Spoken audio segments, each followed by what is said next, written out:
새롭게 해서 회복할 수 없는 이유와 결과가 언급되고 있는 게 6절과 7절입니다.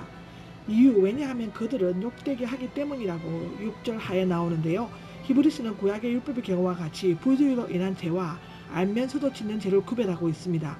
여기에서 언급하고 있는 죄는 알면서도 의도적으로 짓는 죄인데 그리스도와 그 은혜의 능력을 잘 분별하고 있으면서 그를 배반하는 것이기 때문에 가장 악랄하게 그리스도를 부정하는 행위가 됩니다. 그와 같은 행위는 하나님의 아들을 다시 십자가에 못 박는 공개적으로 욕되게 하기 때문입니다. 다시 십자가에 못 박고는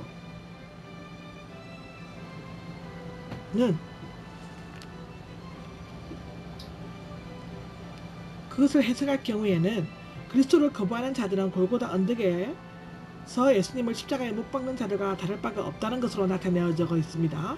공개적으로 욕되게 하다는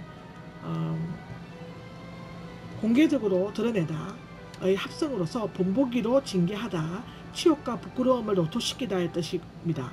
앞에 다시 십자가에 못 박고와 함께 계속적인 행위를 나타내는 현재의 분사형으로 되어 있으며 하나님께서는 떠나간 자들을 예수님을 십자가에 다시 못 박고 공개적으로 욕되게 하는 일을 계속할 것임을 나타내고 있습니다.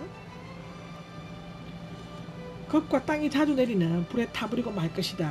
원문에서 왜냐하면이가 있으면 땅을 의하여 비유 형식으로 앞절의 내용을 설명하고 있습니다. 이 비유는 이사야 5장 1절 이하의 포도원 비유와 매우 비슷합니다. 땅이 자주 내리는 비를 흡수하여 농부들에게 유익한 농작물을 내주면 농부가 기뻐하고 즐거워하는 것처럼 그리스도인들의 믿음을 버리지 않고 성숙한 믿음으로 나아가 풍성한 열매를 맺게 되며 은혜를 베푸시고 돌보신 하나님께서 그들에게 복을 베푸실 것이다 라는 것입니다. 그러나 가시나무와 엉겅퀴를 내면 그 땅은 설모가 없어서 오래지 않아 저주를 받고 끝내 불에 타버리고 말 것이라는 믿음도 땅처럼 하나님의 은혜를 받아 성장하여 좋은 열매를 맺게 되면 하나님의 축복을 받아 영생에 이르게 되지만 성장하지 못해 초보적 상태에서 머물거나 아무런 열매를 맺지 못하면 불에 태워져 멸망하게 되며 그 중간 상태는 존재하지 않습니다. 앞에 4절에서 8절까지 내용에서 한 가지 유의해야 할 것은 한 번 구원받은 자는 결코 구원에서 떨어지지 않는다는 것입니다. 구원에 이르지 못하는 단순한 믿음에 머물고 있거나 구원에 참여하지 못하고 단지 맛만 보고 있는 자는 회개하면 구원받을 가능성이 있습니다. 그러나 신앙 고백을 하고 구원의 진리와 성령의 은사를 체험하고도 의도적으로 구원을 거부하고 성령을 대적하여 예수님을 다시 십자가에 못 박을 경우에는 회개할 수 없고 따라서 구원받을 가능성이 전혀 없다고 기록되어져 있습니다. 구원받았는지는 오직 하나님만이 아시기 때문에 자신이 남의 구원에 대해 판단하기 전에는 언제나 두렵고 떨림으로 구원을 이루어 나가야만 합니다. 아멘. 히브리서 기자는 앞부분 특히 4절에서 8절에 심각하고도 큰 부담을 줄 수 있는 무서운 경고의 말들로부터 새로운 주제로 관심을 돌려 위로와 격려의 말을 하고 있습니다. 수신자들은 믿음에서 돌아서서 회복의 소망이 없는 것이 아니라 구원에 이르게 한다는 더 좋은 것들이 있다는 것을 확신시키면서도 인내로 이 구원의 소망을 견제할 것을 권면하고 있습니다. 사랑받는 여러분, 히브리서에서는 여기에만 나옵니다. 이 말은 중요한 권면을 하거나 내용을 바꾸려고 할 때 사용되는 애정 어린 호칭입니다. 그러나 사랑받는 여러분, 제가 엄숙하게 경고의 말을 하기는 했습니다만 여러분은 그런 행위를 하지 않으리라 굳게 믿습니다의 뜻입니다. 여러분에게는 이것들보다 확신합니다 라고 9절 하에 나왔는데 이것들보다 더 좋은 것들 곧 그것은 구원에 속한 것들이었다는 것입니다. 여기에서 구원에 가까운 것, 접근하는 것이라는 의미가 아니라 구원에 매달려 있는 것, 밀착한 것이라는 의미입니다.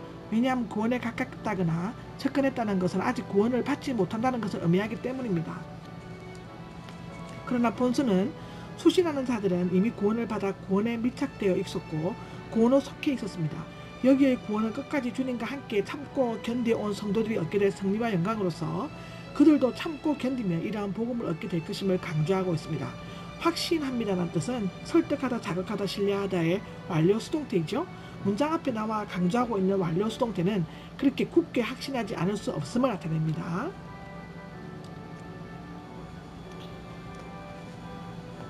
10절을 보면 하나님은 행위와 사랑을 잊지 않으십니다. 하나님은 불의하시지 않으므로 여러분이 성도들을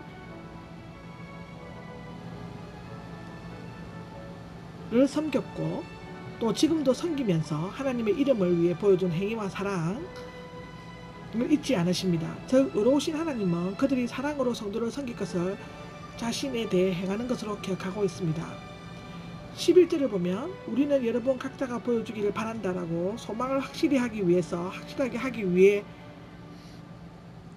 가즈오다의 합성어 충실한 뜻과 확신이라는 두 가지의 의미가 있습니다. 여기에서 두 가지 뜻이 다 포함되어 있으므로 해석해야 됩니다. 즉 확신이란 내세르 에소의 소망이 마음에 넘치도록 가지는 것을 말하고 있죠. 똑같은 열성은 초초한 멸망하는 태도를 말하고 그리스도의 재림으로 말미암아 그리스도인이 물려받게 될 기업에 대해 소망을 충분히 그리고 풍성하게 소유하는 것은 그들에게 매우 필요한 일이며 이를 위해 앞전에 나온 행위와 사랑에 대해 힘쓰는 것과 같은 열성을 보여줘야만 한다고 말해주고 있습니다. 바랍니다는 단순히 바라거나 마음으로 원하는 것이 아니라 열렬히 바라는 거나 아버지처럼 애정어린 간절한 소원을 나타내고 있죠. 어린 신앙에 머물 수 있는 신자들이 빨리 성숙한 믿음에 이르기를 바라는 아버지의 간절한 심정을 표현하고 있습니다. 12절에는 게으른 사람이 되어야 한다. 게으른 사람은 둔한 사람으로 번역되고 있으며 앞절에 열성을 보여주다의 반대입니다. 초보자들은 말씀을 듣기에 게으르고 둔해서 해석하기 어려우므로 게으르지 아니하여 말씀을 잘 이해하고 계속 성장하여 나아가기로 권면하고 있다고 말하는데요. 믿음과 인내, 노여움의 합성으로 믿음 위에 오래 타고 견디는 것을 의미합니다. 믿음과 오래 참음을 서로 밀접하게 연관되어 있는데 믿음이 있어야 오래 참을 수 있습니다. 약속된 것을 상속받는 자들은 아브라함과 같은 사람들로 서로 하나님을 믿고 의지함으로써 하나님께서 하신 약속을 오래 참고 기다려서 하늘의 기업을 받습니다. 이제 히브리서 기자는 영적으로 게으러지면 믿음을 떠나갈 위험에 빠질 수 있으므로 조심하라고 경고한 뒤 약속들을 상속받는 자들의 믿음과 오래 참음을 본받으라고 훈계하고 있습니다. 13절에서 20절을 보면 더 큰 소망의 근거가 있다는 사실을 알리면서 본받아야 할 가장 전형적인 인물로서는 아브라함을 소개하고 있습니다. 그렇게 하는 목적은 두 가지입니다. 첫째는 유대민족과 민족의 아버지 아브라함에게 나타나시던 하나님의 신실함을 예로 들어 독자들로 하여금 그리스도인의 길을 계속 걸을 수 있도록 하며 둘째로는 아브라함으로부터 그리스도에 이르기까지 유대교와 기독교의 연속성을 보여주기 위함입니다. 그렇게 함으로써 그리스도와 기독교가 아브라함과 유대교보다도 더 뛰어나다는 것을 증명해주고 있습니다. 아브라함에게 주신 하나님의 위대하신 약속이 언급되고 있는데 크게 네 가지 개념을 나타내고 있습니다. 첫째는 하나님께서 아브라함에게 약속하셨다. 둘째는 하나님께서 자기를 두고 맹세하셨다. 셋째는 하나님께서 아브라함에게 복과 후손을 약속하셨다. 넷째는 하나님께서는 자신의 약속하신 것을 완전하게 지키셨다입니다. 그리스도 안에 있는 사람들이 더 큰 약속에 대해 언급하고 있는데요. 17절에서 20절까지 나오고 있습니다. 하나님께서 약속하신 것을 맹세로서 보증해 주셨다. 17절에 나오죠. 사람들은 자신의 말이 확신하고 그 내용이 엄숙한 것이라는 사실을 강조하고 확정하는 최종적 수단은 맹세라고 생각했는데 사람들에게 있어서 가장 효력이 있는 맹세는 가장 높으신 분이 하나님의 이름으로 맹세하는 것이었습니다. 살아계시는 하나님이라는 어법은 이스라엘에 있어서는 세약의 말씀 중 가장 엄숙한 것이었습니다. 보증해 주셨다는 말은 하나님 자신을 맹세할 필요가 없으시지만 자신이 약속하신 것을 상속받은 사람들 아브라함의 육체적인 후손이 아니라 영적인 후손인 그리스도인들에게 자신의 뜻이 변하지 않는다는 것을 더욱 확실하게 보여주려고 맹세로서 보증하셨습니다.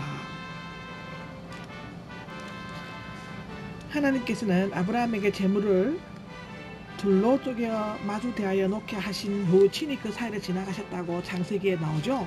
이것은 계약 당사자가 계약을 위반했을 때의 희생 제물처럼 쪼개을 받아도 좋다는 의사표시를 하는 것이었습니다. 이와 같이 하나님께서 언약을 주실 때 말씀뿐 아니라 행동으로도 중보자가 되셨습니다. 하나님께서 하신 두 가지 사실 곧 약속과 맹세는 절대로 변할 수가 없다고 18장에 나와 있죠. 여기에서 두 가지 사실고 약속과 맹세는 절대로 변할 수가 없다는 이유는 하나님은 거짓말을 할 수 없기 때문입니다. 이 두 가지 사실고 약속과 맹세는 모두 영생의 소망을 위해 그리스도는 믿음으로 바라보는 영혼에게 안전한 피난처를 제공해 준다는 것입니다. 그러므로 우리 앞에 놓여 있는 소망을 굳게 붙잡으려고 피신한 우리는 큰 용기를 얻게 되었습니다. 말하자면 우리는 난파선과 같이 멸망받을 이 세상으로부터 피신하여 영원한 복을 얻으려고 소망하고 있으며 하나님의 확실한 약속은 우리를 힘있게 격려해 주고 있습니다. 예수님께서는 이 소망은 안전하고 견고하며 또 저 희장 안에까지 들어가게 해줍니다 라고 19절에 나와 있습니다. 그리스도인의 소망은 영혼의 다스의 본질적인 생명, 다스를 흔들리지 않는 굳건함, 디모데전서 1장에 나오죠. 영혼의 다스는 그리스도인을 소망하는 궁극적인 종말 구원의 성취와 영생을 보장해주는 하나님의 구원 약속의 확감을 나타낸 것 같습니다. 이 소망은 안전하다는 우리에게 소망이 되는 하나님의 약속은 반드시 성취될 안전하고 믿을 만하고 튼튼한 것이다라는 것입니다. 이 소망은 견고하다는 소망이 안전하기 때문에 원칙적으로 신뢰할 수 있는 것처럼 견고하기 때문에 실제적으로 믿을 수 있습니다. 닷은 일단 풀리면 배를 견고하게 지켜주는 것처럼 안전하고 견고한 그리스도의 소망으로 또 사용될 때만 구원을 얻는 데 효과가 있다고 합니다. 이 소망은 저 희장 안에까지 들어가게 해줍니다. 우리의 영혼의 타신 우리의 소망은 성소와 티성소를 구별하는 희장 안으로 들어가서 그 거룩한 장소에 거하시는 그리스도 안에 계신 하나님께 그 닷을 고정시키는 것입니다. 저는 하나님을 가리키며 그리스도 안에 계신 하나님은 우리의 믿음의 확고한 대상이 되십니다. 마가복음 11장 22절에 나오죠. 또한 우리의 소망의 마지막 근거는 하늘의 지성소입니다. 왜냐하면 우리의 대대상이 예수님의 보좌에 앉아 계시기 때문이지요. 예수님께서는 우리를 위해 선구자로 그곳에 돌아가셨습니다. 마치 모신을 따라 조만간 조그마한 배로 옮겨가서 그 못을 안전하게 항구로 인도하는 선인과 같이 대제상의 직분과 기능을 갖고 계신 그리스도께서도 영원한 대제상으로서 하늘 성소에 먼저 들어가셔서 우리 모든 그리스도인들의 소망이 결코 파손되지 않고 닷을 내릴 수 있도록 인도하십니다. 멜기세덱의 계통을 따라 영원한 대제사장이 되셨습니다. 아론 계통의 대제사장들은 백성의 죄를 완전히 해결할 수 있는 온전한 제사를 드리지 못했기 때문에 해마다 속죄일에 제사를 드려야 했지만 멜기세덱의 계통을 따라 대제사장이 되신 하나님의 아들 그리스도께서는 인류의 죄를 단번에 속하는 온전한 제사를 드리셨습니다. 아론 계통의 이것이 임시적 모형적인 것이었다면 예수님의 것은 영원하고 실제적인 것이었습니다. 아멘.